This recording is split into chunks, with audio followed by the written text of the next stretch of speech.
Um, we're on the third part of developing mindfulness and calm abiding. And before we start, we can maybe set up a good motivation and take refuge together. And before we set up the motivation, we just allow ourselves a couple of minutes to let the mind settle down.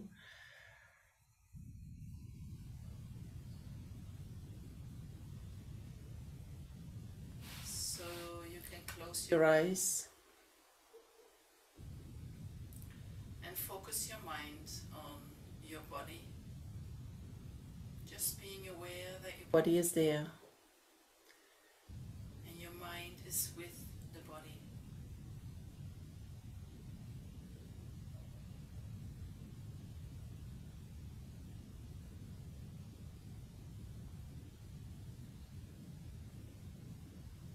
And you take a few deep breaths,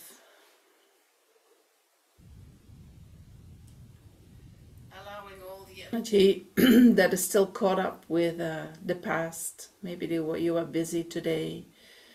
Some things have happened even before today that are in your mind. With the knowledge that you cannot change anything what has happened, allow that to go.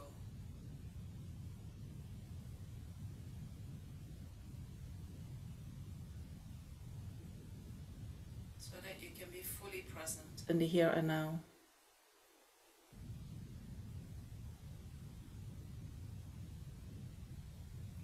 And any energy that is already anticipated of what might come after this session, also let that go. With the knowledge that whatever we think is going to happen normally doesn't happen. So no need to invest any energy in that.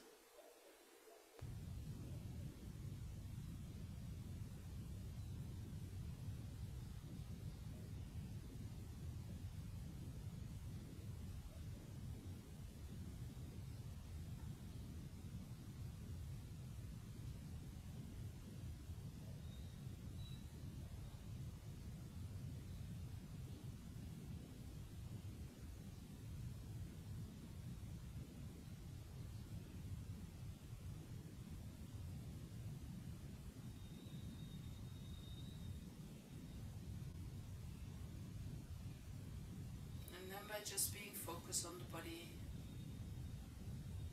we can observe that the mind naturally starts to calm down.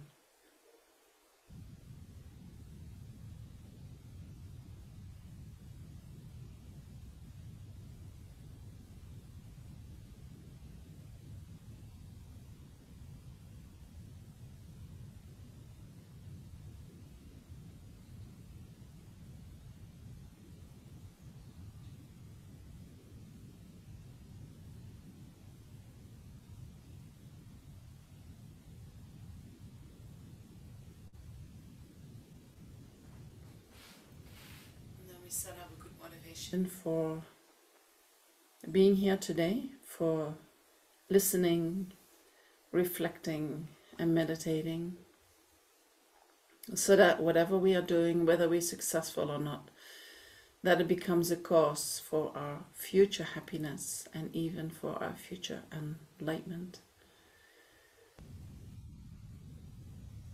So think that you are here not just for the happiness of this life, and not just for yourself alone, but that you are here in order to create the causes for your potential of wisdom and compassion to be actualized, to be fully actualized, all the way up to the state of enlightenment.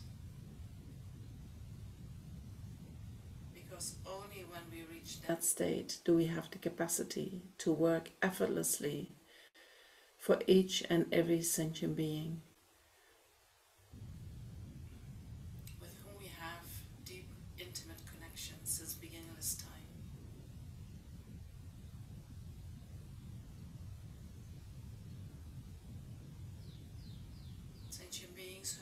provided us all the conditions that we have right now, all the happiness that we have experienced up till now. And with the wish to repay that kindness and to free them from all their suffering.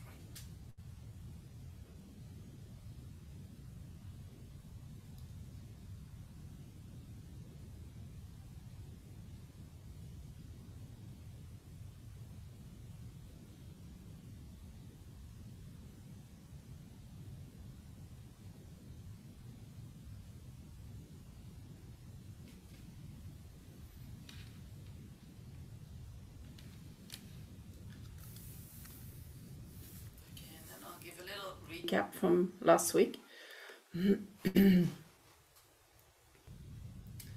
Last week we spoke about the meaning of mindfulness within Tibetan Buddhism, and today I want to extend further on just the word mindfulness, so that we make a very good foundation for next week when we're going to speak about calm abiding. So we saw that mindfulness in Tibetan Buddhism refers to the mental factor of non-forgetfulness. A mental factor means a function of the mind. So the function that does not forget, the function that remembers. And we can use that function in general for many, many ways. But why is it used in Buddhism? In Buddhism, it is used to remember the truth. In order to find freedom from our suffering and what we all strive for, and in order to find happiness, we need to know the truth. If we think about suffering and where suffering is coming from, then we can say the cause of all our suffering is karma and delusions. And of these two, the delusions are the worst. They are the root cause. And the root cause of all our delusions is the grasping at the self. Right? We spoke about that last week extensively, that we grasp at the self that appears to us to exist in an independent manner, independent of causes and conditions, independent of its parts and independent of the mind.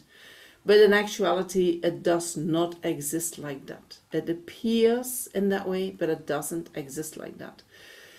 And due to that grasping, whenever we experience a pleasant feeling, the pleasant feeling is followed straight away by attachment. And when we experience an unpleasant feeling, that unpleasant feeling is straight away followed by an aversion or a wish to separate from that feeling. So these are our ways, due to the grasping at the self, to find our happiness and our freedom from suffering. The fact that we cannot see the self in the way it exists, the fact that we see the self appears in a different way than it exists, we can also maybe infer from that when we react in dependence on a wrong view, that whatever the way we react is not going to be successful.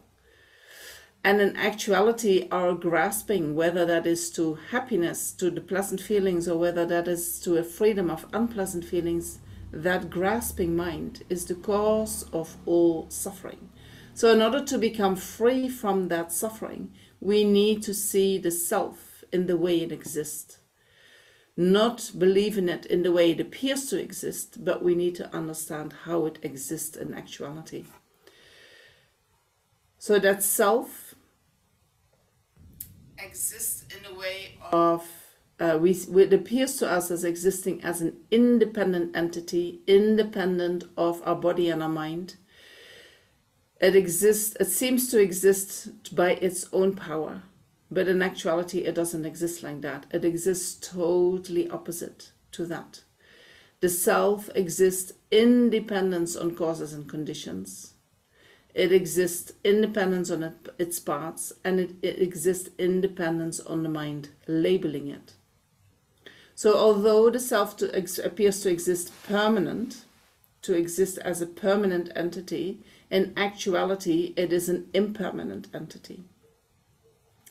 The self appears to exist as a unitary thing, as a one thing, right? We don't have many selves. We talk about I have one self. But in actuality, that self exists out of many, many parts. And it can refer every time to a different, when we talk about self, it can refer to a different part of that self. Right? One time I talk about myself as being my anger. When I'm angry, that is who I am. And the next time I'm compassionate, and that is also who I am. So that's not one self. That self has many different aspects. And that self also exists not independent of the mind, but it exists independence of the mind, imputing it. So I become Jamyang, independence on someone giving that name to me. Me, the me that arises independence upon my body and my mind. So in Buddhism, we don't say there is no self, right? There is a self, but that self does not exist in the way it appears to us.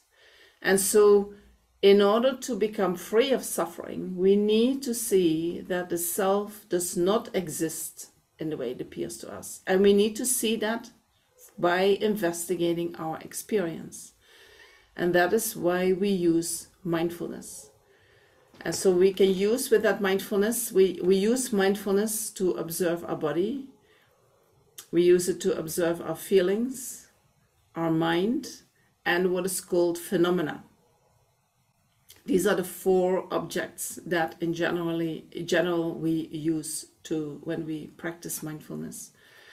The body is the most coarse object, and so that is a very good way to start your mindfulness practice, observing the body.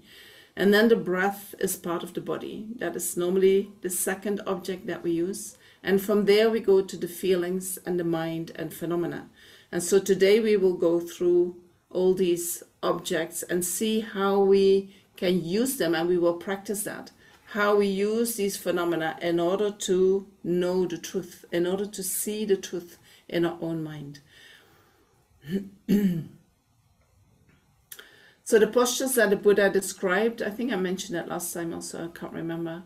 The Buddha says we can use 4 postures in order to practice mindfulness, which is sitting, and we use that, which is the walking meditations. He also speaks about standing meditations and laying down meditations. In general, I don't know, we don't use them so much, right, in Tibetan Buddhism. I mean, when we practice in the institute walking meditation, the geshes, they already look like, what are you doing? You know, they only use the sitting. But if we look into the Theravada Buddhism, then the walking is a very common thing to do. I once gave a Shamatha retreat and somebody said, can I do a standing meditation? And he was standing there half an hour, perfectly still, really focused, you know, which was like quite inspirational to see that that also can work. So that is what we spoke about last time. And so we said what we use mindfulness for is in order to realize the 4 Noble Truths. By focusing on the body, we engage in true suffering. We need to realize that the body is in the nature of all-pervasive, compounded suffering. Only when we realize the truth of suffering can we develop the wish to be free of suffering.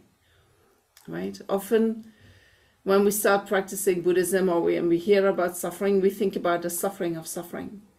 And we recognize somehow that we haven't been successful yet in order to free ourselves from suffering. But what we think about is the suffering of pain, the misery that we are experiencing, the problems that we are experiencing.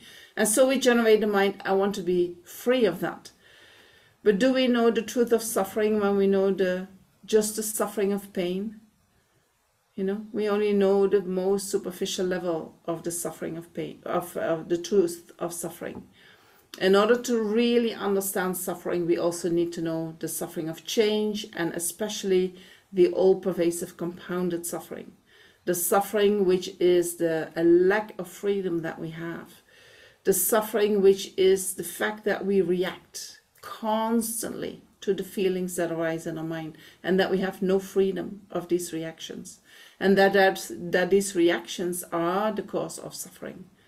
We need to feel it, we need to see it. Once we see that, we think, oh my gosh, I'm not free at all. I need to become free of this. Then the wish to become free from that lack of freedom can arise in the mind. By placing our mind then on the feelings, we can engage in truth origins. Where is the suffering coming from? It is coming from our craving, which is induced by the feelings. As I just mentioned, when pleasant feelings arise in the mind, there is a tendency for attachment to follow. The craving to hold on to that feeling arises in the mind. And when unpleasant feelings arise, the craving to be free of that arises in the mind. So by observing our feelings, we can start seeing the reactions that we have to these feelings. And once we can see these reactions and we can see that we have no freedom in what to do with our feelings, then we can generate a wish to abandon craving, to abandon the truth of suffering. And then the third truth is the truth of cessations. And by placing our mind on, or our mindfulness on the mind, we generate a wish to actualize cessations. When we observe the mind, we can see that one moment of mind leads to the next moment of mind, leads to the next moment of mind. And we generate a conviction that that mind does not cease to exist, even when we realize that the self does not exist in the way it appears to us. Right, so we get it because sometimes people have this fear of annihilation. Oh my gosh, there is no self. So when I'm going to realize that there is a lack of self, or that the self doesn't exist, then what is left? Do I still exist? Right? We have this fear of annihilation. So once we can see that that mind, whether we hold on to a self or not, that mind is still there, we can overcome that fear, and then we have the wish that we actualize true cessations. And then independence on that, we are interested in then what is the path. And so we need to learn to see all the qualities in our mind, and we need to learn to know what is what, right? In Buddhism we have all these mental factors. They all have definitions, and we need to observe in the mind what is what quality, and is that a quality that I like to develop, or is that a quality that I need to abandon in order to find happiness and freedom from suffering? So we learn about what is called the thoroughly afflicted class, all the disturbing emotions, the primary and the secondary disturbing emotions that need to be abandoned. And then we learn about the completely pure class that we can rely upon in order to actualize the path. And so in independence upon that knowledge, we develop the wish to cultivate the path. So that is how we can use mindfulness in order to actualize the truth, in order to realize the Four Noble Truths. So let's look how when we start practice. So is that okay? This is a little bit the summary from last time. Any questions about that? And don't go yet into the self-scarlet, but we can do that a little bit later in the class. I'm happy to go back to that if you would like to have more information on that.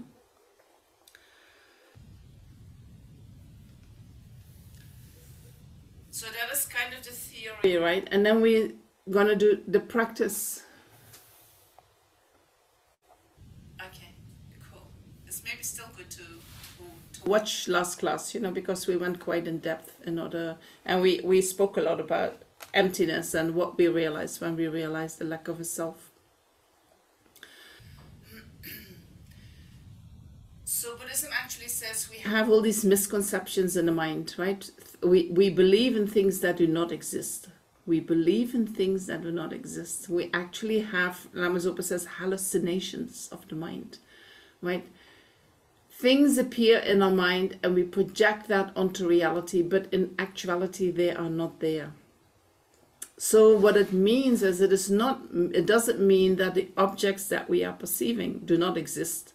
For instance, when we look into the world and we see all the objects around us, and Buddhism talks about things do not exist in the way they appear, you don't say, oh, I see a glass, but is the glass really a glass, and does it exist or not? Or no, the glass exists. Whatever we see, we can say that exists. What we hear, we can say that exists. Unless many human beings say, no, what you're seeing is not really there, right? But in general, we can say that if conventionally people accept things to exist, Buddhism also accepts these things to exist. Buddhism doesn't deny conventional existence. But what we are interested in Buddhism is the nature. It's like, how do things exist? So when for instance I see whatever I see, the iPad in front of me, I see an iPad. The iPad is impermanent by nature, right? At a certain point that iPad won't function anymore. The way it functions, it changes, and then over time it becomes older and older, and eventually it will disintegrate. That iPad also exists out of many parts, and it is dependent upon the image that I have of that in my mind and the word, the label that I give it, right? It arises in dependence upon all of that. But the way we see an iPad is that it exists in a permanent way, right? And the moment it breaks, I think, how is that possible? How can my iPad break? Or the ones that, at a certain point it is maybe 10 years old, and I think, oh, how did that happen? It's like, it looks like it is so old. Well, it is already so old. So we somehow have this idea of permanence with respect to the iPad. And when we see it, we see just one thing. We do not see the parts of it. We just see one thing, one iPad. And then it appears as if that iPad exists in and of itself, as if it always has been an iPad, as if iPad exists within that object that I see. That is the iPad. I do not realize that iPad is a name given by my mind to the thing. So we see the qualities of permanence, unitary, and independent, which are actually created by our mind when we look at an iPad, by our conceptual consciousness. What we do, that conceptual consciousness, what appears in that conceptual consciousness, we project that onto the object. And then the object, which is impermanent by nature, which is dependent upon its parts and upon the label given to us, I mix that with the object that appears in my mind, where the qualities of permanence, independence, and unitary are coming from. And then I start to believe that what appeared in my mind and that what I have projected onto the object actually lives within the object. And that is what is called our hallucination. That is what we add to the object, but that doesn't exist in the object. So that is a quality that is coming from the mind, but doesn't exist in reality. And so that holding on to these qualities makes that we react with attachment and aversion, right? Independence upon whatever feeling arises in the mind. And so that is the cause of all our suffering. And if we want to eliminate that suffering from the mind, we need to see, this is existing in actuality, and this aspect is coming from my mind. We need to separate these two. And we need to see that they are of two totally different types of qualities. And that one of these qualities is how things function in reality. And the other part of the qualities is coming from our mind, but it's not living in reality. And so the better we can see that, the less we will grasp at things, the less reactive we will become. Because we know that things do not exist in the way they appear. We know that things are impermanent by nature. We see that things, whatever arises in our life, it's coming from many causes and conditions. They're not coming out of nowhere, They're not coming from one cause. And they're also coming a lot from our own mind. Whatever we experience comes from our mind. Right? We can go to a restaurant and we all order the same food, and some people think it is delicious and some people think it is really awful. Same food. Right? So it is not coming, the deliciousness is not coming from the food. It's coming from our experience. And so we need to learn to separate what is coming from the mind and what is in actuality there. Yeah, so that is what we try to do by observing reality. So we're going to observe the body and we're going to check the reality of the body. We're going to observe the breath. We're going to observe then the feelings, the mind itself, and phenomena in order to know what is real. And then what I would like to do today is, while we observe what is real, what is arising in the mind that makes it difficult to keep investigating the truth. Right? Because we all know as soon as we start meditating, the mind gets, all kinds of things happen in the mind that are not related to investigating the truth. Right? Our mind is very busy with many other things.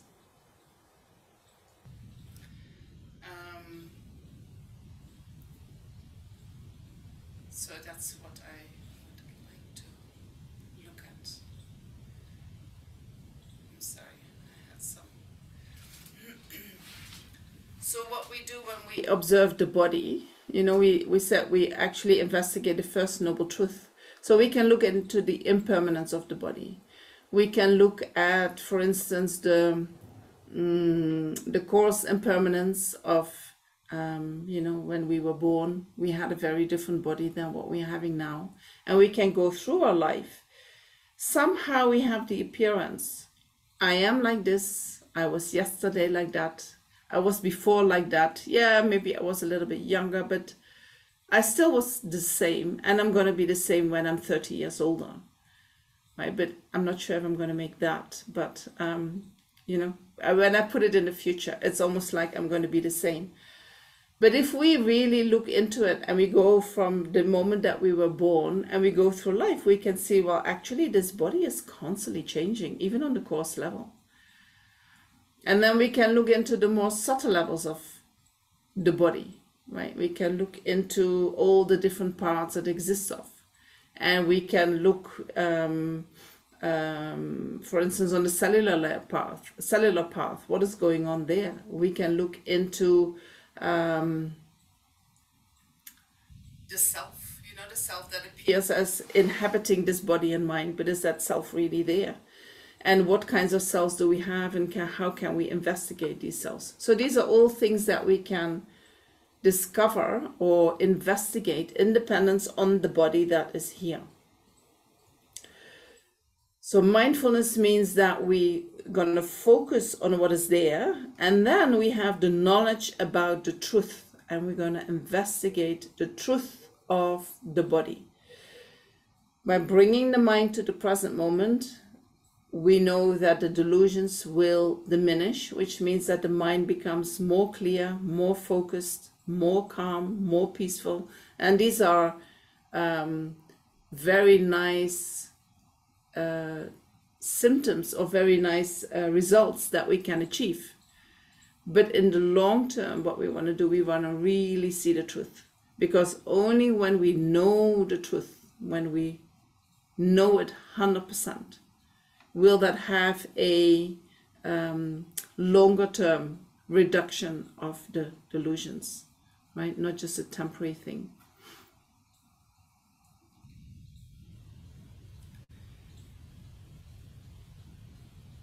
So when we focus, this, you know, when we focus the mindfulness from the body eventually to phenomena, it is not just that we do that in order to realize the Four Noble Truths, but it is also that the truth of suffering is like the most coarse level of reality, right? So the mind that needs to realize that most coarse level is also a more coarse mind. In order to start looking into the truth of the cause of suffering, We need to look into the feelings. That mind is already more subtle. So while we practice the 4 types of mindfulness, the mind that we use for that becomes more and more subtle, and the objects that we are focused upon is also more and more subtle. Right? So we can go through that development. So sometimes if your mind is very habituated with the delusions, the mind is most coarse, right? So then you might need time in order to realize the truth of suffering. And then it might be very good that you stay for a long time focused upon the body and upon the breath before you go to the mind itself. This you have to decide for yourself. You have to look into your own mind and see what is most suitable for your mind.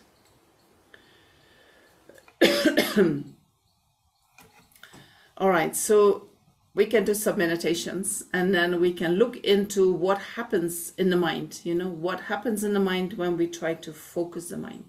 And then we can discuss that, and we can see what can we do with that. How can we counteract that? And then we can apply that and see if it works. All right? Is that a good idea? Before we do that, I think Laura has a question, Venerable. Yeah, you people want to ask a question? Yes, but it can also wait if you want to do questions later. No, ask, Matt. You can ask now.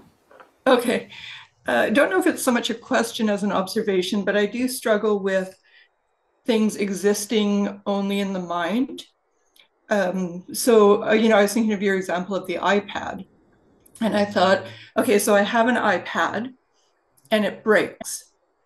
Those are still pieces of my iPad. Yes. And even if those pieces are long gone, I still have memory of that iPad, and I still think, yes, gee, that was a great iPad, and I'm so happy that I had that iPad. So is it really gone if I'm still holding it in my memory? It's still in your memory, right? So there is the memory of the iPad that still exists. But the iPad itself doesn't exist anymore. Right. Right? Yeah, I'm trying to wrap it around your talk about. So we're talking about certain qualities. For instance, when you see the pieces of your iPad, you say somehow in your mind you can remember the iPad when it was before the time it was in pieces. Right. Right. You see the pieces, and what comes to mind is the iPad before that time, the iPad that was whole. Right.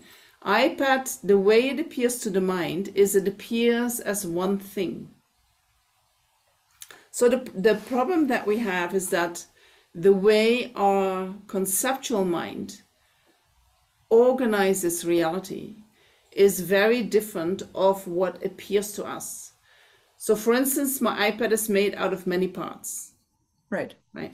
But my mind is not going to observe all these parts separately. My mind to my conceptual mind appears, or the way my conceptual mind organizes what appears to me. All these parts appear to me, but my mind makes one image out of that. Right, but your logic knows that it's made out of parts. Even if you logically, we can say it is made out of parts, but when it appears to me, I only see that my conceptual mind makes only one thing out of that. Because it's much easier to engage with one thing than I constantly look at all the parts, right? It is a way of living, being able to live life, right?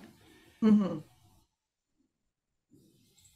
Okay. Yeah, it's just going to take some work to get used to that.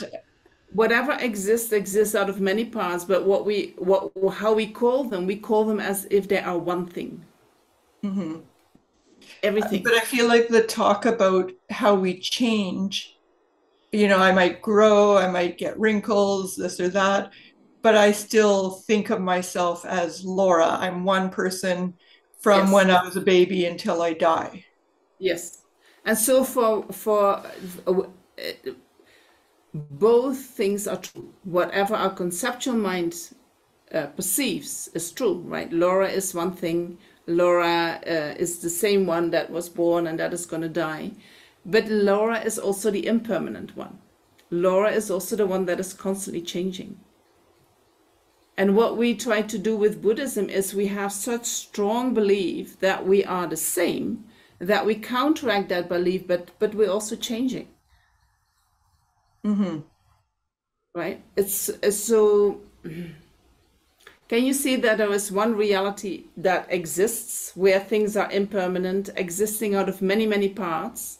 Yes. And then the way it appears to the mind is we organize whatever is there, and whatever we see, we only see one thing, right? I see one iPad, I see one couch, I see one lamp, I see one, but I don't see the parts because my mind cannot hold all these parts. So it is my way of organizing. But then what I believe there is this one lamp. I keep seeing the one lamp and I start missing that it exists out of many parts. And I start missing that it is impermanent by nature. And I keep missing that it is only a lamp because we grade it as a lamp. It is not a lamp of itself. It wasn't born as being a lamp. It is invented by human beings and it is named by human beings. Mm-hmm. But it is not that without anybody telling me, I know that that is a lamp. Yes, Right? but you were told we that. We are taught by a mom, this is a lamp, this is a clock, this is a bear, this is a, right? Anything. Yes. We were told that they are called like that. If a lamp would exist as a lamp in and of itself, nobody has to tell us it's a lamp. The lamp somehow tells us ourselves. Right? But it is like an agreement in the human world that we call it a lamp. And so we are introduced by that agreement by our mother. And these agreements, they are only living in our conceptual mind. They're not living in the outside world. So there are like two types of reality. One is the reality in our conceptual mind, and one is the reality in the outside world. And they have different qualities because they work in a very different way. So is that, when you say different qualities, is that related to your story about going to a restaurant and different people will perceive the same meal differently? Yes. Okay. Yes, but different qualities also means that the way things appear in my mind is that things are permanent or that things are singular. But in actuality, things are made out of many parts and things are impermanent by nature. Yeah. And so these two realities, they are very, very different, but we mix them and we think they are one. Okay. Right? And so because we make them one, it means that everything that appears to us is influenced by our conceptual mind. And therefore the impermanent world that exists around us appears as more permanent due to the influence of our conceptual mind. It appears as more permanent than it exists in actuality. Okay. So the we're glass- holding on to it in our mind. We're holding on to it in our mind. We're holding Even on to though it it in our doesn't mind, but it exist. even appears outside as if it is like that. I'm thinking of something that's destroyed though. Or my father's passed away, but he's still my father. Yes. It's like in generations to come, he will still have been my father. Yes, and that will never change. So that's just in our minds because he's no longer No, in I mean existence. no, that is also in reality, right? If you whatever has existed in the past, we can say he existed. He was here. He was my father. The holding on to permanence is saying, how is that possible that my father died? Right. Yes. Okay. How is it Right. possible that I'm going to die? I cannot die. Right? I should not die. It's unfair if I'm going to die. We have these ideas coming up. Right? Something falls apart and it's, how could that break? How could that happen? Right? Logically, it will happen because it is impermanent. We just have to wait for the time it's going to happen because it is impermanent. But the mind says, how can that happen? Right. Or Always we try to go put it off somewhere, as long as we can. or we try to put it off, or we I mean, that is okay, you can put it off, you know, but we like to preserve things in the same way. We do not like change, Right. right? So but Yes. change is happening all the time because life is impermanent, things are impermanent. But we don't like change because we like things to be the same, because the things we like to be the thing we like the things to be as they appear in our mind, more permanent than they exist in actuality. And I think we want things to be as we understand them. And if they Yes. change, now we have to learn something new. Yes, yes. But the reality is that things change all the time, right? So Yeah. if you start seeing how you hold on to permanence because it's more comfortable for us, but how that then actually creates suffering, right? You become we become more familiar with the fact that things are impermanent in actuality, right? We become more familiar with impermanent nature of things. Then when things change, we become more easy. We become less reactive. You know, we can go more with the flow. Yes, that makes sense. Feeling of uncertainty, right? Oh, if everything is all the time changing, how do I know, right? What's going to happen next? Well, we do not know what is going to happen next. But how can I be okay with not knowing what is going to happen next? Mm-hmm. Right? Because impermanent, so when I hold on to permanence and I feel like everything should stay the same because I can't deal with the change, you can see that my mind becomes rigid and reactive. And I become like a little bit tyrannic, right? Mm-hmm. Everything needs to, life is not like that. No. But if I know how to go with the flow and I feel comfortable with that uncertainty of life, I become less reactive. Yes, that's true. I'm more easygoing. And when I'm more easygoing, is the mind more happy or more suffering? More happy. More happy, right? And so we want happiness in life. So how do we find more happiness? By knowing how to go with the uncertainties in life.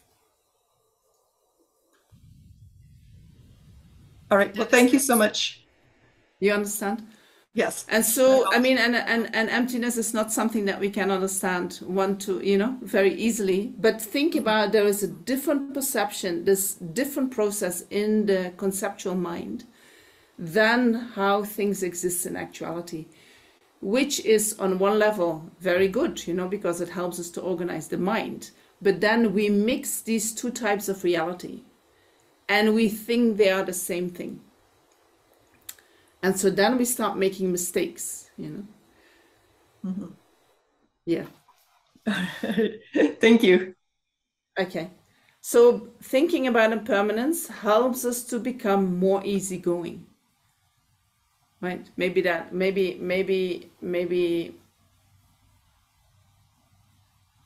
is also a truth, right? So we can use it for that. Thinking about the impermanent nature of how we exist makes us more realistic. Makes us that the mind becomes more realistic. So the way that I normally teach Shamatha, and that is something that is, I don't know, I give here a lot of Shamatha courses, I don't know why, but it just happens, is that by bringing the mind slowly to the body, not focus too quickly, too soon on a subtle object, but do it very slowly, the mind, we can connect with the mind and we can see where the mind is comfortable to go, But what we want to do is we want to kind of bring the mind inside when we practice mindfulness. We want the mind to withdraw from the outside world, right? Normally the mind is all over the place, indulging in the five sense objects. But we want to, in order to calm the mind, we want to withdraw the mind from that. So what we can do is, let me look at the time. My gosh. 45. Yeah, we're halfway. That's good. So we can do a little exercise, maybe 3-4 minutes, just bringing the mind to the body, sitting with the body and seeing what is happening in the mind when I try to do that. right? And then we can talk about that, and then we can say, okay, what can I do when my mind reacts like that? All right, so we just take a few minutes to, so you can sit just comfortably wherever you are. You don't have to sit in perfect meditation posture, but it is always good to have a straight back, but at the same time a relaxed posture, you know, so the shoulders are relaxed and the body is straightened up, or the spine is straightened up. And then you close your eyes while you allow a little bit of light to come in so that the mind doesn't become too dull.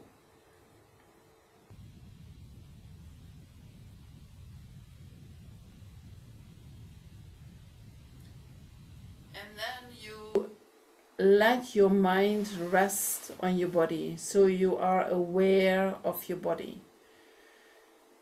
And that awareness can be at any place in your body. You don't have to focus that on one particular part of your body. So the mind can kind of go around in the body.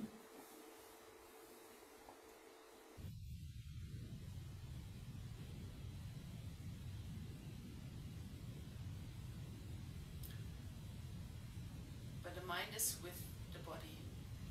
And with mindfulness, we say the mind rests on the body. When the mind is resting on the body, the mind does not forget the body.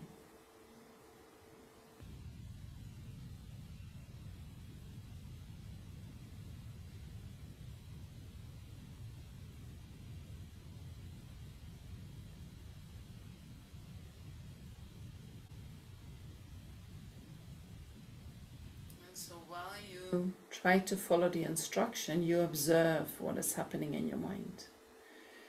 You observe whether your mind likes to be with your body or whether your mind is jumping away. And when the mind is drifting off, you just bring it gently back to the body.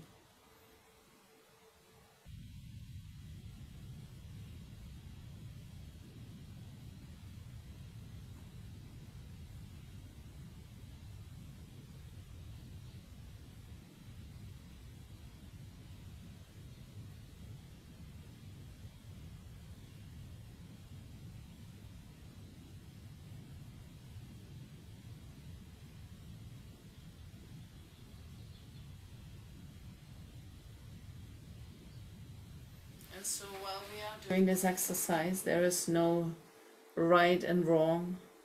There is no good meditation or bad meditation. There is just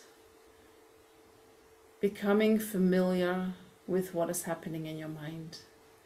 What is my mind doing? What kind of child is my mind? And what is the best way to be with that child so that I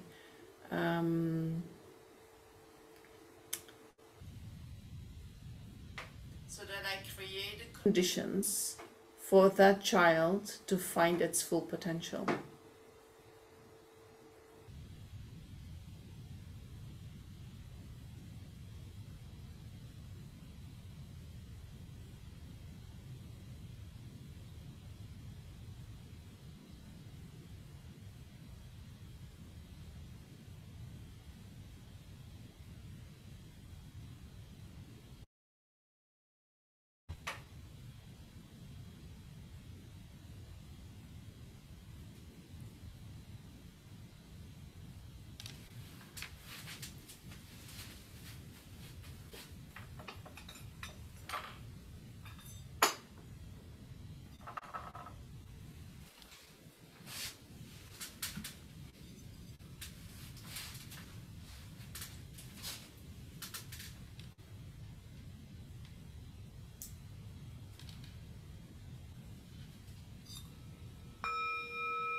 And then we can think, maybe what happened in my mind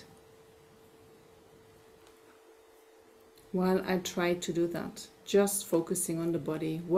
How did my mind react?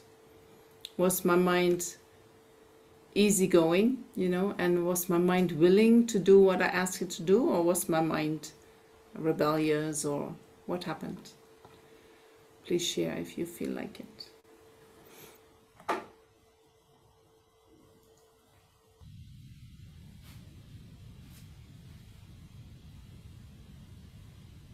I was trying to escape, yes. And so where was your mind going? Outside of the body? You can unmute yourself, Jay, if you want. If you feel comfortable with that.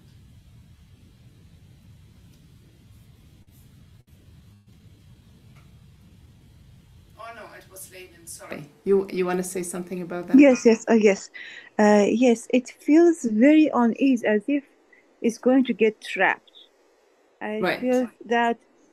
It feels that I always feel that I don't want to be in my body, and it might even come from previous religious training that body is bad or something. The awareness always is that shouldn't be in my body. I shouldn't go in my body. I have things to do, and just all suddenly all the things I have to do and I haven't done just come up right away. Right. That I Right. don't Right. think about them before that. Thank you. Right. Right. So could I say that you do not feel safe to be with your body? Yes, it's safe, and it's not body is not a good place to be. The body is not a good place to be. So is there something that you could do that makes the body more safe and a better place to be?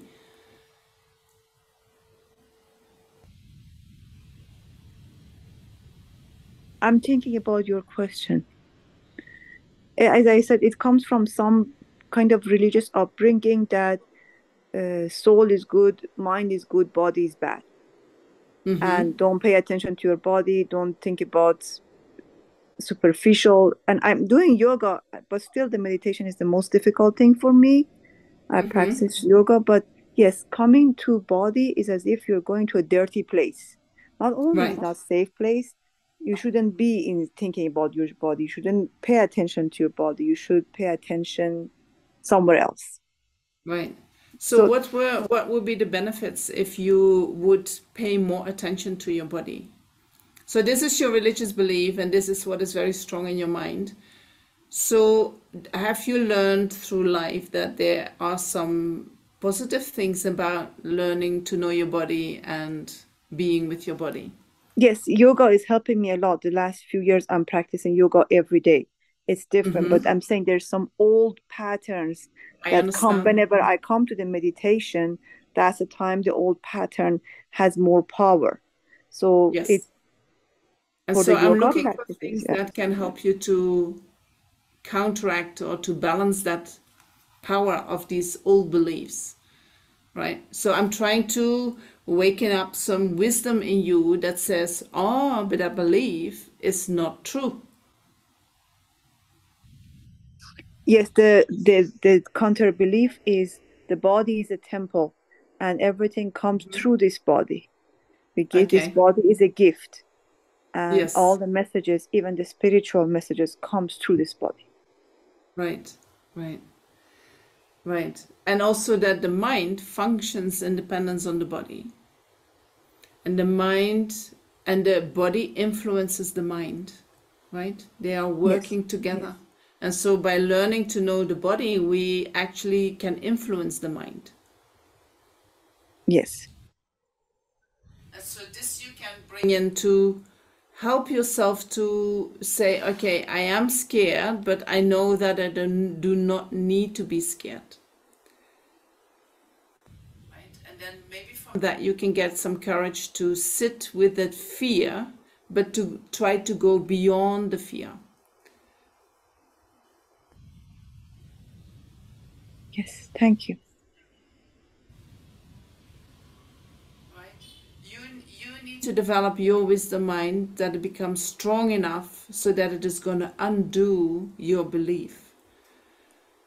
You need to look into your own observation. Is it really unsafe? I feel it is unsafe, so it appears as being unsafe, but is that truth? And so then if you say, no, it's not the truth, then you have to recall the truth again and again and again when you sit down and when you meditate, right? And by seeing that truth, by feeling that truth, that being with the body is actually helpful, and it is even helpful to develop your own mind. It is a place where the mind can be, right? It is your temple where the mind can be. The more you know that, and the more you tell that to yourself while you observe that, the less that fear will have a handle on you.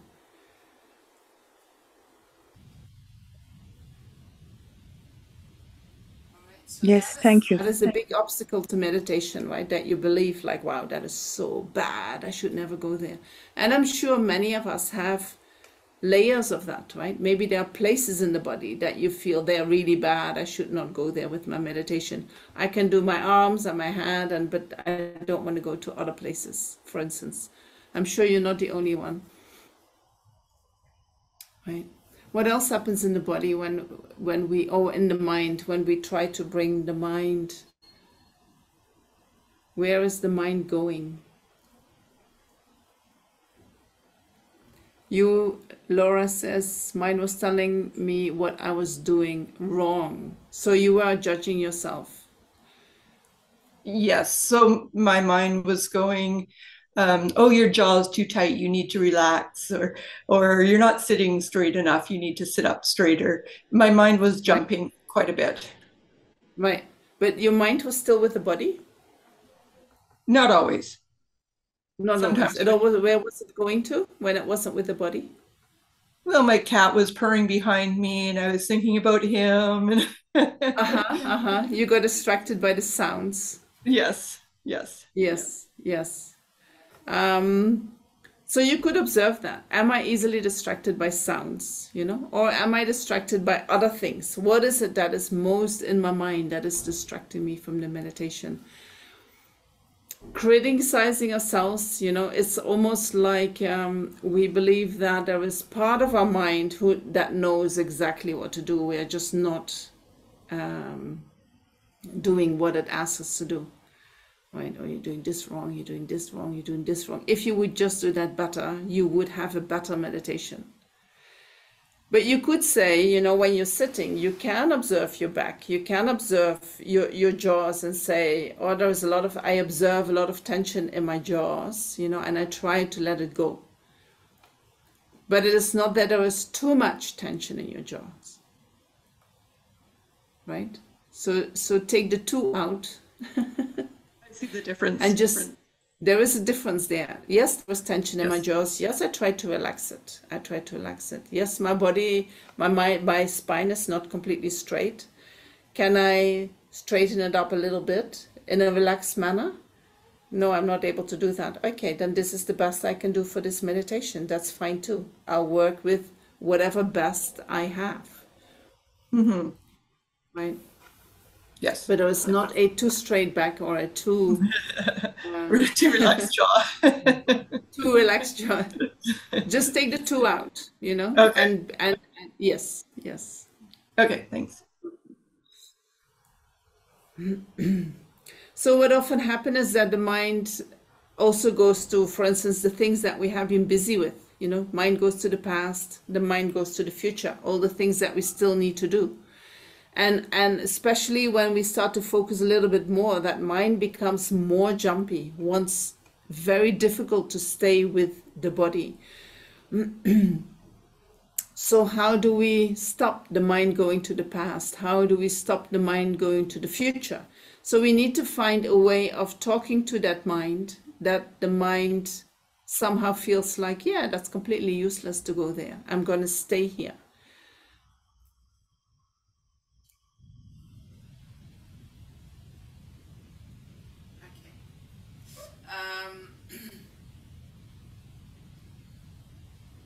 So there are two things are needed. One is that we see that having the mind jumping to the past or the future, we cannot really do anything with the past, what already has happened, nor can we do anything with the future that is going to come. So that could be a way that we convince ourselves to bring the mind back. But then even when we bring the mind back to the body, it can be that we do not feel safe in ourselves.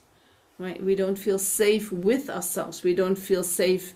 Maybe we had certain experiences in life that makes it very unsafe to be with the body. Maybe we have certain beliefs from the past that makes that it is unsafe with the body. So we need to make a safe place within the body. We need to make it very attractive for the mind to go to the body.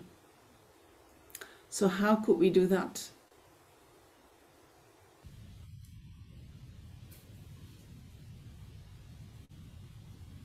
So these two things that we need to do, right? We need to show the mind that there is no use in going already to the future, right? We like to control the future. We like to think about what might happen in the future, so that we have a feeling of I will be in control when that happens.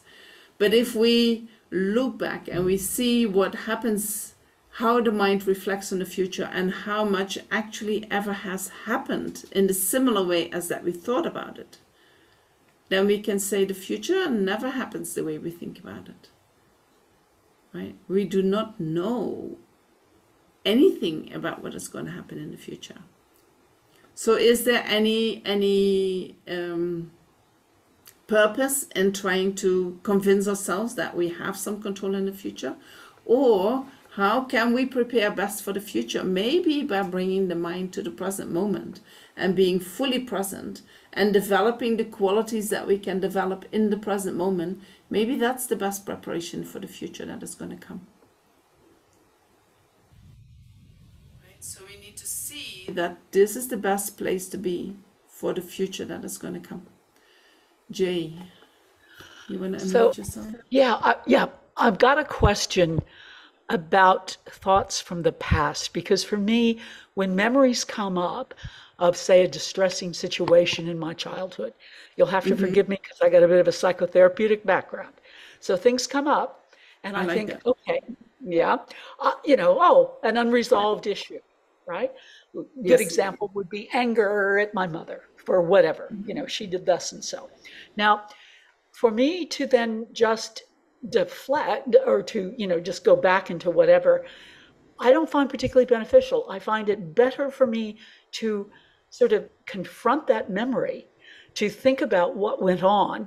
And often the best thing for me is if I can, tap into forgiveness for her, then I can have some sense of resolution with that memory.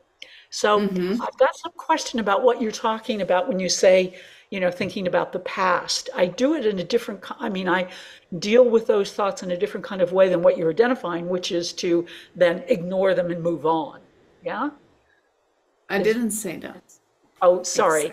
But it sounded as though if I think about something. I didn't say anything about the past. So let me, because I understand what you're asking. And we by even going to the feelings, and the way that we react to them, you can stay with these issues, but you want to do it in a way that they really resolve, right? And forgiveness is one part of that. But for instance, being with the feeling is another part of that, right? What we do when we meditate is that we set out for a meditation and then we stick with whatever we set out with. This is one of the if you want to have a good meditation, then for instance, if I decide I'm going to do a meditation on the impermanence of my body, then even when memories come up, I say I'm going to leave that memory for later until I finish the meditation on the impermanence of my body. Because if I would go now in the memory, I change the subject of my meditation or the object of my meditation, which means that the meditation is actually lost, right? So this is kind of a hygiene within meditation. You set out for something, and that is what you're going to do. Then when other things are coming up, you say, okay, I've seen that. I will go back to that later, but not in this meditation. Okay. Okay. So this is one of the rules, because the mind is very tricky, and especially when we go to more subtle objects or to objects that are gonna see that self doesn't exist in the way it appears to us. You know, the ego can become so scared that I just divert my meditation. Like, oh no, I cannot go there to see really the truth. There is something coming up that seem to be more important. They even say that even if you are, you set out for a meditation, say on the impermanence of the body, and suddenly you realize the emptiness, you're not going into that. This is what they say, right? Wow. You stick with the object, because in the long term, that is a quality that is going to help you a lot, Yes. And so when we just go with the flow, what is happening in the mind, you can decide that too. Oh, I'm going to do a meditation and I'm just going to go with the flow, whatever presents itself. But if you want to develop a mind that is focused and can see through things, you need to also be able to hold onto the focus no matter what.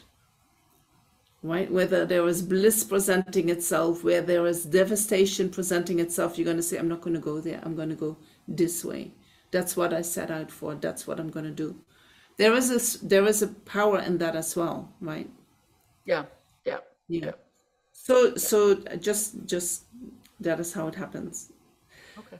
In terms of, can I come back later to work when we start working with feelings and reactions to the feelings to address that? No worries. Thank you. Yeah. So when the mind goes to the past, of course, there can be traumas in the past and they need to be addressed, right? But maybe not in that meditation. When we say the mind goes to the past, it's not like, oh, there is this memory coming up. But even if it is like that, going to the past is also that, yesterday something happened and it really disturbs my mind. And I go into the meditation and that what happened keeps coming up. And I keep thinking, oh, I wish that hadn't happened. I wish I had done this differently. I wish that guy hadn't said that to me. And so that means that kind of we are trying to change what happened in the past. Right? We have that tendency as well. We try to undo what has happened in the past. That we try to counteract by saying, no matter how I fight what has happened, it has happened. I cannot change it. I cannot undo it. I cannot make it better. This is just the mess that I am in at this moment. And I can just sit in that. No problem. Let go. Whatever happened. Start now. Start again. Start anew. Don't worry about what happened. We cannot change it. So that is a way that we can counteract the mind going to the future and the mind going to the past. Because we try to be present here right now. Only in the present moment can we see the nature of reality as it is. We don't want to think about reality, we want to see it, we want to experience it. Only when we experience it can it influence the way that we react on the emotional level. Is that true? Can you see that? If I think about, things do not exist in a permanent way, things are impermanent, and I think and I think and I think, but it is only cognitive and I do not apply it to reality itself. It is just a thought. And so then when reality is interacting with me and I'm reacting to reality with my attachment and aversion, I become, with my emotional reactions, what we normally do. My conceptual contemplation has not much influence on that. But when I start seeing it in my own body and mind, right? It will influence these emotional reactions. So when I can see that the body is impermanent, and I remind myself every day of that by seeing it every day, by connecting with that reality of impermanence, then the mind that believes in permanence will become less strong, less influential. True? This is how we want to get out of the grip of that mind that holds on to beliefs that are not in accordance with reality. And the only reason why we want to do that is because we want to become more easygoing. We want to be more happy, right? We want to be less neurotic, less stressed. So we can only do that when we connect with reality as it is. So then another thing that we do is that when we observe the body, or we observe the feelings, we start commenting, right? What Laura just mentioned. But I've heard many comments in my own mind, right? Where we judge ourselves, where we feel that we this is too much this and that is too much that, and I should have done this first and this would have been better, and now I'm observing sounds and the cat keeps purring, and all these comments, when they arise in the mind, they actually bring our mind to the past, because we comment what already has happened. Right? Something is happening in the present, then the moment we comment, we take our mind to the past. And we are not in the present anymore. So we try to actually abstain from comments. Eventually you want your mind just to be present and observe without any comments. This is, I don't know, I find it very difficult, my mind feels that it is only alive when I comment. Right. So it's like I need to keep myself awake. So I keep giving comments. But I know that when you stop doing that, you can actually go to a very quiet place in yourself. And then in that place, something else can start happening. The moment we keep commenting, we cannot really experience the impermanent nature of the body, or the impermanent nature of life, of things. So these are the things that we try to do in order to bring the mind to the present moment, to bring the mind really to the focus, to practice that mindfulness, focus on a single object.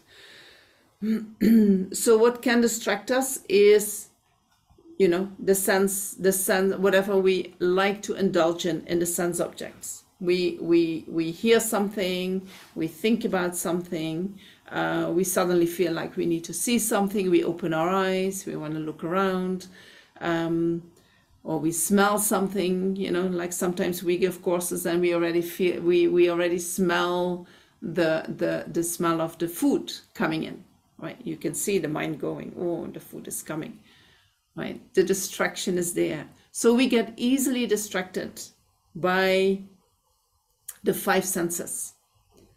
What we see, hear, smell, taste, and touch. The mind gets distracted.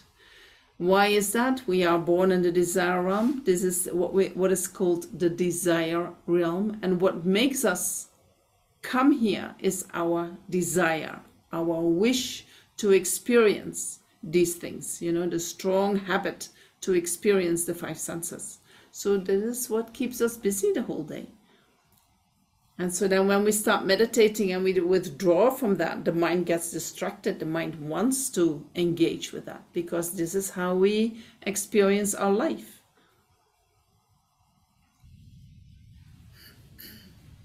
So then it says that when we focus on the breath, that is a very good bridge to bring us more to the mental realm, to get us out of the realm of the five senses and bring us to the mental realm, right?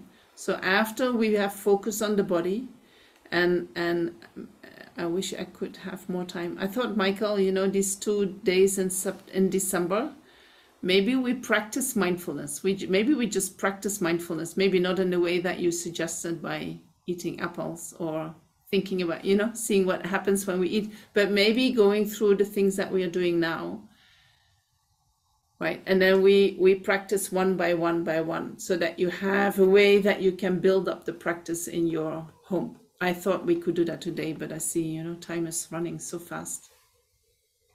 Is that a good idea? Okay, I'll let Lhundup know.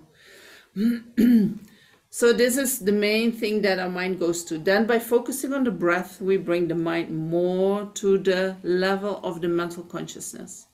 We withdraw the mind from the senses and we bring the mind to the mental realm.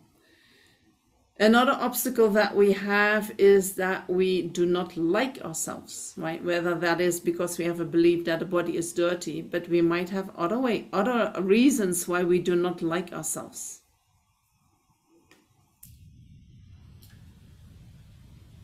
Normally in class I say who doesn't like themselves, Most people don't like themselves. There is something in us that we are not happy with. Maybe we believe that there's something wrong with us. Maybe we believe that, whatever I'm going to do, I'm not going to be able to do it. I'm not successful.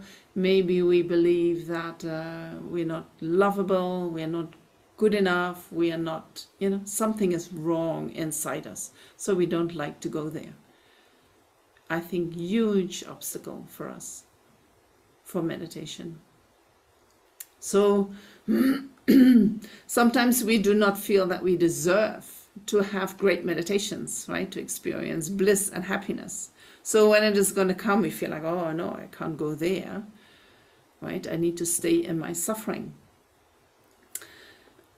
So then we need to develop a kind of self-love. We need to learn how to be kind with ourselves. We need to learn how to be gentle with ourselves. We need to learn how to communicate with our own mind and to find appreciation for ourselves. And it would also be great if we can see that all these thoughts of I'm not good enough, something is wrong with me. I mean, the only thing that is wrong with you is that thought. Nothing else is wrong with you, just that thought.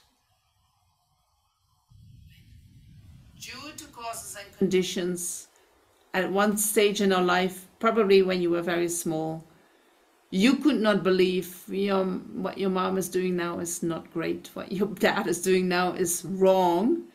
But what the child does is it internalizes, I must be wrong that my dad is doing this. I must be wrong that my mom is saying this to me. Something is wrong with me, and then we keep holding on to that. We never revisit that thought. And we think, is that really true? Something is wrong with me. So there are many ways to counteract that thought, but the thought is wrong. The thought is not true. There is nothing wrong with any of us. Not in the sense that there is something inherently wrong that makes that you should never go to a place inside yourself. That is an absolutely wrong belief. So we need to find a way how we can like ourselves so that we want to be with ourselves, so that we feel it is interesting and worthwhile to investigate our inner being, right? Then we might have an aversion to the meditation object. That might also be an obstacle, that we say, do I have to watch that breath again? I've done that so many times, It's like so totally boring. Or maybe another object, my body again. So we need to keep that object alive. We need to see that that is the most interesting object, even if you have watched it 100,000 times. But today it's different. And can you see the difference of it today as it was yesterday? So we need to make the object interesting. When we are really interested in an object, it is so much nicer to engage. It is so much easier to remember, right? When it is an object that we don't like, we don't want to remember it. The mind will be distracted. So that we have to find a way to do that for ourselves. Then another thing that can arise when we meditate is that we experience laziness and lethargy. You know, the mind becomes dull, the mind becomes inert, right?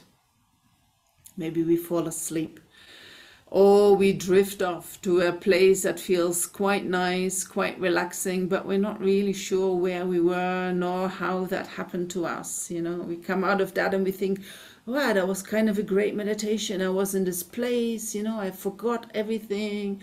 I cannot really remember where I was, but it felt very relaxing. Right? This is actually practicing dullness, and so what we try to do is we try to wake up our mind. But I read somewhere that this lethargy and this laziness can come from having worked too hard. You know, we are all doers. We have these to-do lists that we go through every day. We work incredibly hard, you know, and then we start meditating, and then we're actually very tired.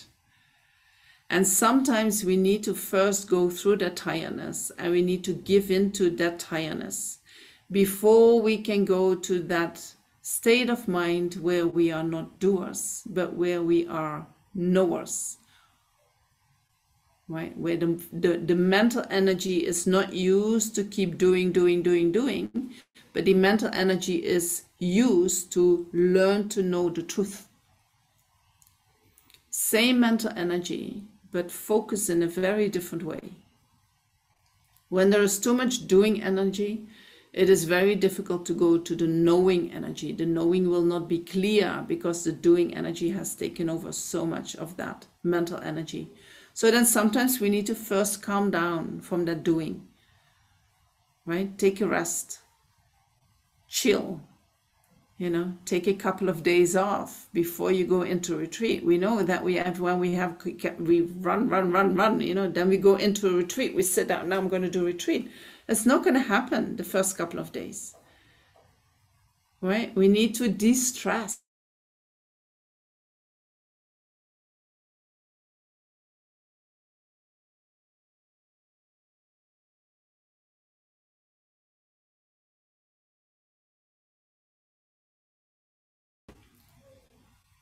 Right? That dullness, that laziness, that will disappear.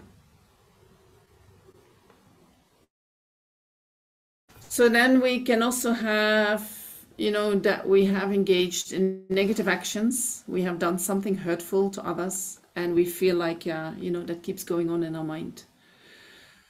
That was wrong, you know, I shouldn't have done that. I'm such a bad person. That is also an obstacle to our meditation. So we need to make peace with that. We need to forgive ourselves for the negativities that we have done. We need to see that whatever we have done is human behavior that came about due to causes and conditions. Doesn't make it right, you know, but holding on to something wrong that we did is also not gonna make up for anything, right? It is just beating yourself up, doing a guilt trip on yourself, and it's not going to change reality in any way, you know. So the thing that we can do in Buddhism is we purify that negative action. We acknowledge what we have done, and we purify it, and we purify it until we feel like, yes, now it's gone, you know, that influence is gone. But don't beat yourself up. You know, you're a human being, you're not perfect, you have not realized the nature of reality. We all have delusions arising in the mind. The delusions, they tell us certain stories. We engage due to that in certain actions, and some actions are harmful to others, harmful to ourselves. That's how it is. That is our situation. Yeah. So forgive yourself for that and start again today. How can I do things better today? Sometimes it works, sometimes it doesn't work. If it doesn't work, forgive yourself for that and start again, right? And so we keep doing that. Laura. Hello, it's Carol, Laura's friend. My question was, hi. I'm sitting here quietly, fairly new. I have questions, but not sure how to ask several of them. The first one, though, would be how to purify an action that we've done as we forgive ourselves. How do we go about purifying that? You have, I think, purification practices, Michael, right? You're doing purification practices with Venerable Katie? Venerable Katie every night at 9 o'clock Santa Fe time. Every night at 9 o'clock, Laura, there is purification practice with Venerable Katie, and she will go through the qualities that we develop in order to purify.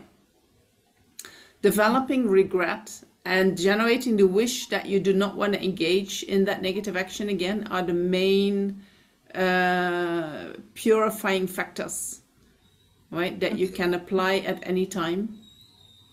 I regret what I've done. I can see that this is going to cause suffering for myself. It causes also suffering for the others, but it is an obstacle for myself that I did that. And I do not want to do this again. You know, that is the main purifying factors, right? And then we do practices in terms of, we do purification practices with what we call Vajrasattva, reciting the Vajrasattva mantra. Vajrasattva is a wisdom deity that we visualize above the crown of our head, and then with white light we purify these actions. But you can also do it with other positive actions. That's a very short answer. Why is the time running so fast every time? So that is the remorse that we can have. And then the last obstacle that we have is restlessness, right? Restlessness is that when we sit down, we feel like, oh no, I should have been doing this, or if I do that, it's going to become better, or if that dog would just stop barking, I would have a perfect meditation, or if that person would now just shut up, you know, then I will be able to concentrate. It's like there is always something that makes that what we are having right now is not good enough. And what actually the problem is that we have a lack of contentment, a lack of appreciation for what is. You know, and so restlessness we counteract by being content with however the situation is, and say, what I have right now is the most perfect thing I can have in this world. And even if there are things that are bothering me, they are the perfect conditions for me to practice.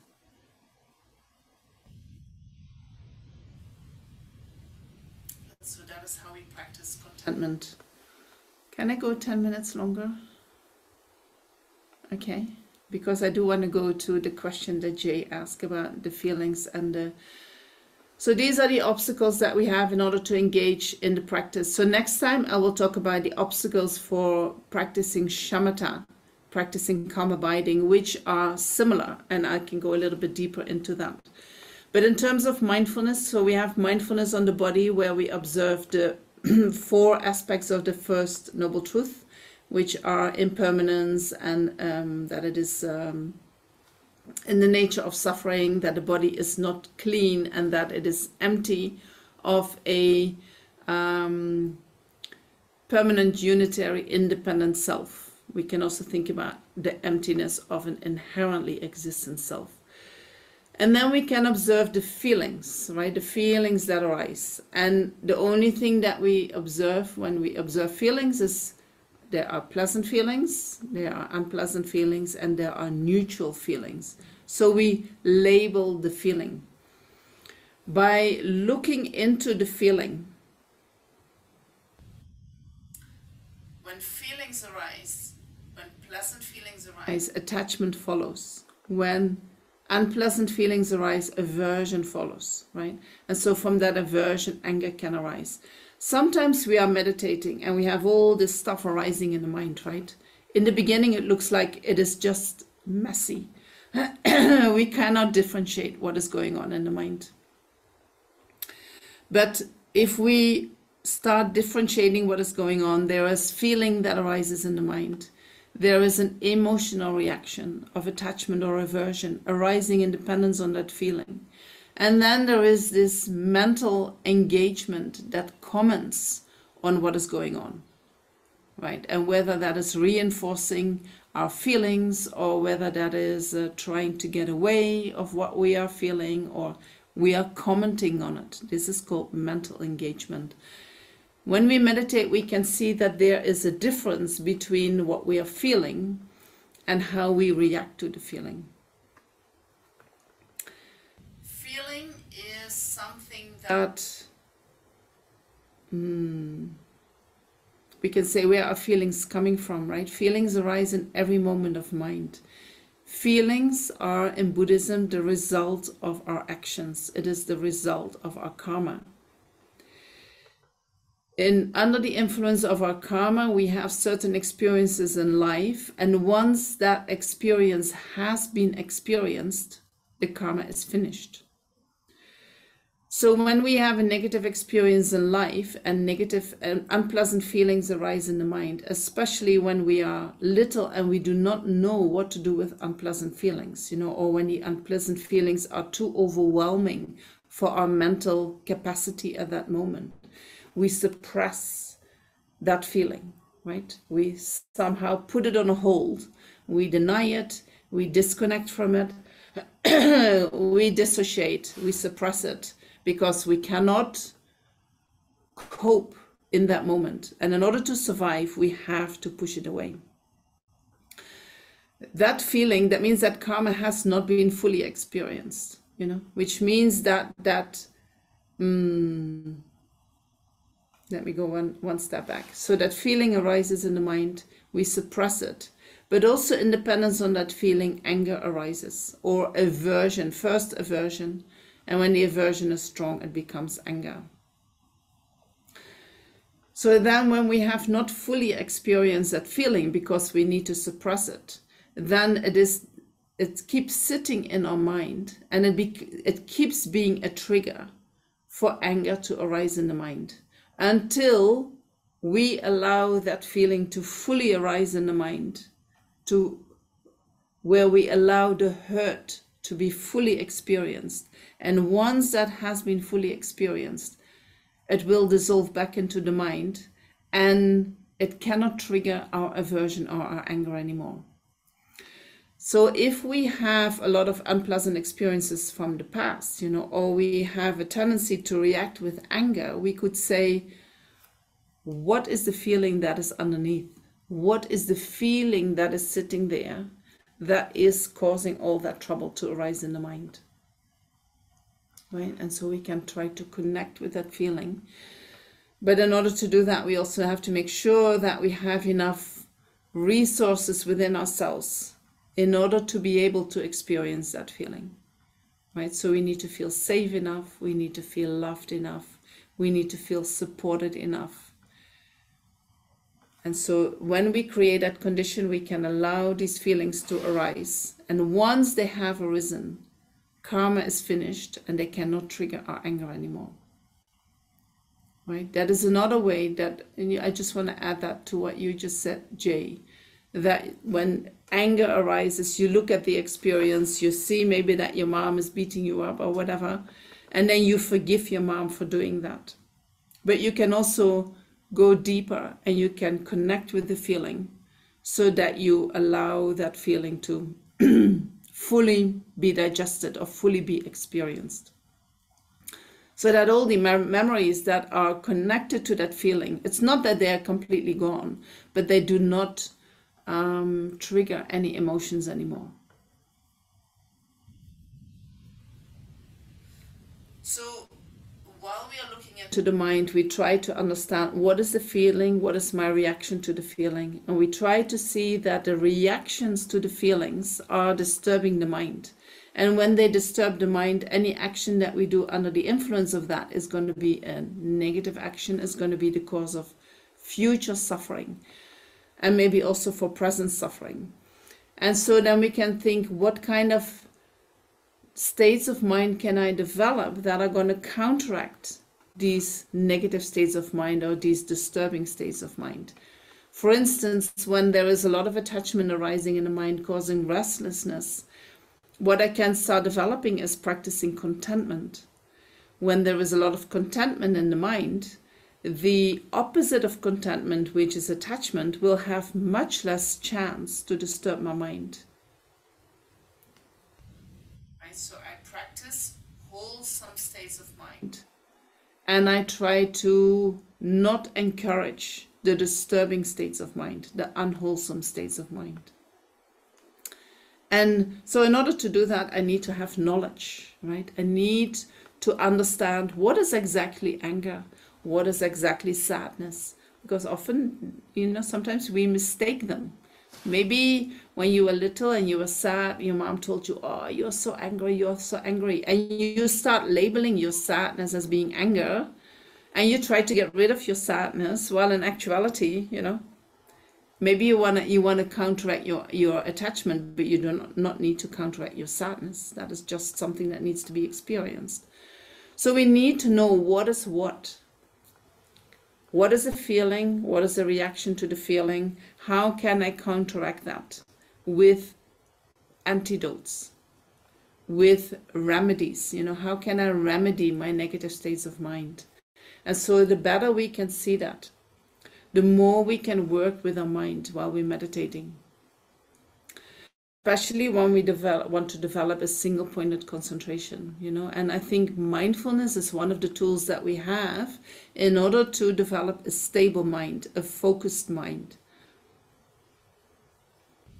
So next time we will talk about how we develop a fully concentrated mind, and I will shortly come back to these ways of working with the mind, and I really hope we have some more time with working for the mind, and otherwise we have to do that in December. There will be 2 evenings that we put this into practice, and I will just put it into practice, not give too much time to talking about the theory. But this is what we need to do in order to find ways to eliminate suffering from our life, right? We need to learn what suffering is. We need to learn to recognize in the mind the causes of that suffering, where we constantly react to the feelings that arise in the mind. And then we need to know what kind of states of mind we want to encourage that are going to help us to counteract these negative states of mind, and what kinds of mind we want to not encourage, so that they slowly fade out of our mind. So mindfulness in Buddhism is never just watching, oh, I just watch my body. I just watch my body. I just watch my body. I just bring the mind back to the present moment. No, you want to also know the truth. You want to develop your wisdom. We use mindfulness in order to develop our wisdom mind. Right? Just staring at our navel or just being aware of the breath. Yes, there are some benefits, right? I'm not saying that. Bringing the mind to the present moment, there are definitely benefits there. But not on the long term. On the long term, we want to add wisdom. We want to add knowledge so that we can see in the mind, and so that we understand the mind, and that we can kind of re-educate the mind. We can re-educate them. At the moment, our mind reacts very emotionally, just on the basis of feelings, But by bringing in more knowledge, we can bring our mind from a emotional, reactive mind to a more stable mind that is in control of their emotions. And I think mindfulness is a wonderful tool to do that. But it's not the only thing. We need a lot of knowledge, what we are looking at and what we need to do with that.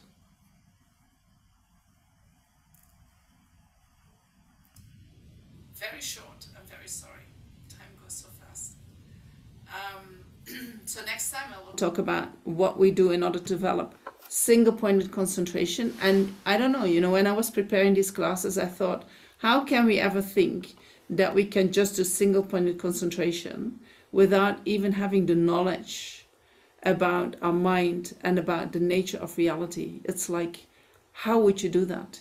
Who's going to sit day after day, session after session, just focusing on an object without having the knowledge about anything in the mind?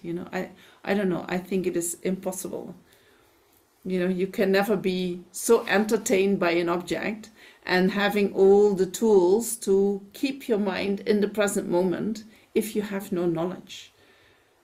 Right? So even for developing calm abiding, where you just focus on one object, in order to be able to do that, you need to have already a huge development of your mind.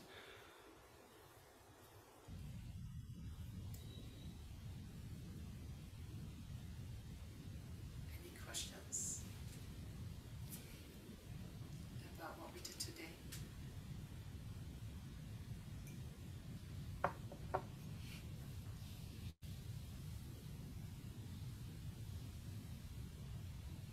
Otherwise, we maybe finish for today. I don't know, did you bring some prayers? We can do some dedication prayers. I forgot to do the refuge prayer. I'm very sorry. Such a bad Buddhist. Sorry. In Buddhism, two things are important: how you start a session and how you finish a session. So yes, we did set a good motivation, but I forgot to take refuge. And so then at the end of the session, we visualize that we collect all the positive energy that we have gathered by thinking about this topic, by even, listening. We need already merit to be able to do that, but then by doing it, we create much more merit. And what we want to do is we want to dedicate that towards our full enlightenment, so that it's not going to be lost, so that it cannot be destroyed, so that it can ripen again and again in conditions for us to keep practicing in a similar way. Due to the merits of these virtuous actions, may I quickly attain the state of a Guru Buddha and lead all living beings without exception into that enlightened state. May the supreme jewel bodhicitta that has not arisen arise and grow, and may that which has arisen not diminish but increase more and more. We can do the long life prayers. The wish-granting, wish-fulfilling jewel, source of every single benefit and happiness in this world, to the incomparably kind Tenzin Gyatso I beseech, may all your holy wishes be spontaneously fulfilled.